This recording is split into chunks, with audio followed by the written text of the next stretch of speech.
Disclaimer: ang sumusunod na kwento ay naglalaman ng mga kathang-isip lamang na elemento at nilayon para sa mga layunin ng entertainment lamang. Anumang pagkakahawig sa mga aktwal na tao, buhay o patay, o totoong pangyayari ay nagkataon lamang. Ang mga pangyayaring inilalarawan sa kwentong ito ay gawa ng imahinasyon ng may akda at hindi dapat bigyang kahulugan na sumasalamin sa katotohanan sa anumang paraan. Sa mga tahimik na oras ng takip silim, habang ang mundo ay naninirahan sa isang tahimik na katahimikan, ang isang ordinaryong salamin ay nagsasagawa ng isang pambihirang papel. Ang ibabaw nito, na minsan ay isang portal lamang sa ating sariling mga pagmuni-muni, ay nagsisimulang umagos ng isang nakakabagabag na enerhiya. Sa unang sulyap, ang lahat ay lilito na normal, ang silid sa paligid nito ay dim light, na may mga anino na sumasayaw sa mga dingding. Ngunit sa mas malapit na pagsisiyasat, ang refleksyon na nakatitig sa amin ay nagtataglay ng nakakatakot na pamilyar na nagpapadala ng panginginig sa gulugod. Sa salamin na iyon, ang isang paralel na universo ay bumungad, isang mundo na kapareho ng sa atin ngunit nag-iiba sa pinakamadaling paraan. Ang mga figura sa loob ay gumagalaw ng may layunin, ang kanilang mga ekspresyon ay isang pangit na paggaya ng ating sarili.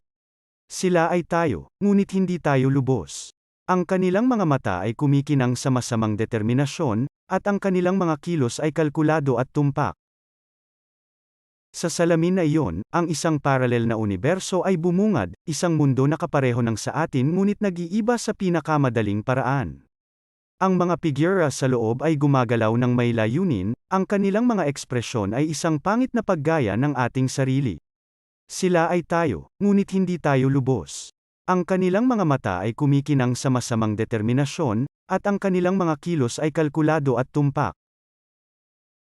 Sa bawat sandali na lumilipas, ang kanilang mga plano ay nagbubukas na parang isang masasamang tapiserya.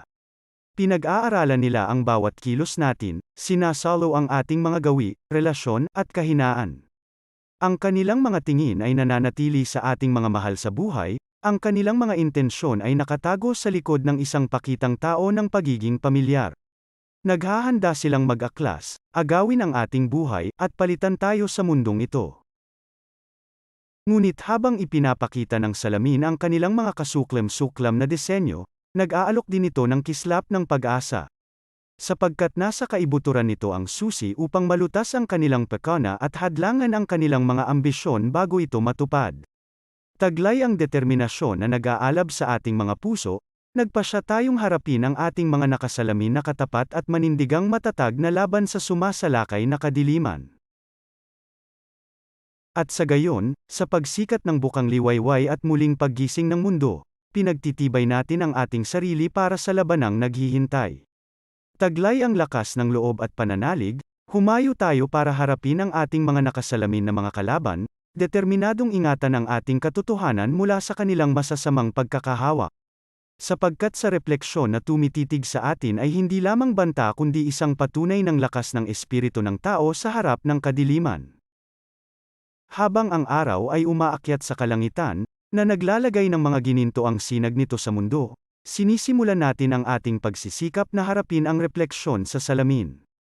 Sa bawat hakbang, lumalakas ang ating determinasyon, pinalakas ng kaalaman na nakasalalay sa balanse ang kapalaran ng ating mundo. Ang paglalakbay ay puno ng panganib, sa bawat anino na nagtatago ng isang potensyal na banta at bawat pabulong na simoy ng hangin na nagdadala ng alingawngaw ng masasamang intensyon ng ating mga nakasalamin na katapat. Patuloy tayong sumusulong dahil sa hindi natitinag na pag-asa na nag-aalab ng maliwanag sa loob natin. Sa wakas, nakatayo kami sa harap ng salamin, ang ibabaw nito ay kumikinang na may kakaibang enerhiya. Habang tinititigan natin ang kailaliman nito, ang ating mga nakasalaming katapat ay nagsalubong sa ating mga mata, ang kanilang mga ekspresyon ay isang nakagigimbal na salamin ng ating sariling determinasyon. Ngunit hindi tayo nag-iisa, kasama natin ang ating mga kaalyado, kaibigan, at mga mahal sa buhay, na ang walang tigil na suporta ay nagpapatibay sa ating lakas ng loob. Sama-sama nating harapin ang ating mga sinasalamin na kalaban, na handang harapin ang anumang pagsubok na darating. Ang labanan na kasunod ay mabangis, isang salungatan ng mga kalooban at mga ideolohiya na umuugong sa mismong tela ng pag-iral. Ang aming mga kalaban ay lumalaban sa pamamagitan ng tuso at panlilinlang, ang bawat galaw nila ay kalkulado para malampasan tayo. Ngunit hindi tayo nanghihina, kumukuha ng lakas mula sa mga bigkis na nagbubuklod sa atin. Sa huli, hindi sa pamamagitan ng malupit na puwersa o napakalaking kapangyarihan ang tagumpay ay makakamit, ngunit sa pamamagitan ng kapangyarihan ng habag at pangunawa. Habang tayo ay nakatayo ng harapan kasama ang ating mga nakasalamin na katapat, hindi natin nakikita ang mga kaaway kundi ang mga pagmumuni-muni ng ating sarili, na binaluktot ng takot at kawalan ng kapanatagan. Taglay ang empatiya sa ating mga puso, inaabot natin sila, na nag-aalok ng pangunawa at pagpapatawad kung saan nagkaroon lamang ng puot. Ang mga pader na naghihiwalay sa amin ay unti-unting bumagsak, na mapalitan ng isang pakiramdam ng pagkakapatiran at pagkakaisa na walang hangganan sa ibang mga planeta. At sa gayon, habang lumulubog ang araw sa larangan ng digmaan, isang bagong tuklas na kapayapaan ang namuo sa lupain.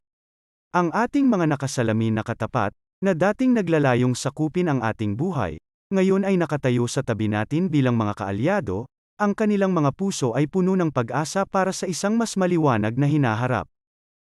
Habang tumitingin tayo sa salamin sa huling pagkakataon, nakikita natin hindi lamang ang sarili nating mga refleksyon kundi ang refleksyon ng isang mundong nagkakaisa sa layunin at determinasyon. At kahit na ang paglalakbay ay maaaring puno ng panganib, lumalabas tayo na mas malakas at mas matalino, handang harapin ang anumang mga hamon sa hinaharap.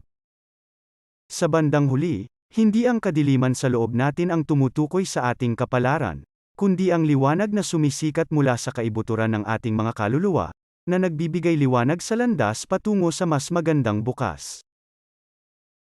Salamat sa pagpapahintulot sa amin na akitin ang iyong imahinasyon, pakiligin ang iyong mga pandama, at dalhin ka sa mga mundong parehong hindi ka panipaniwala at nakakatakot.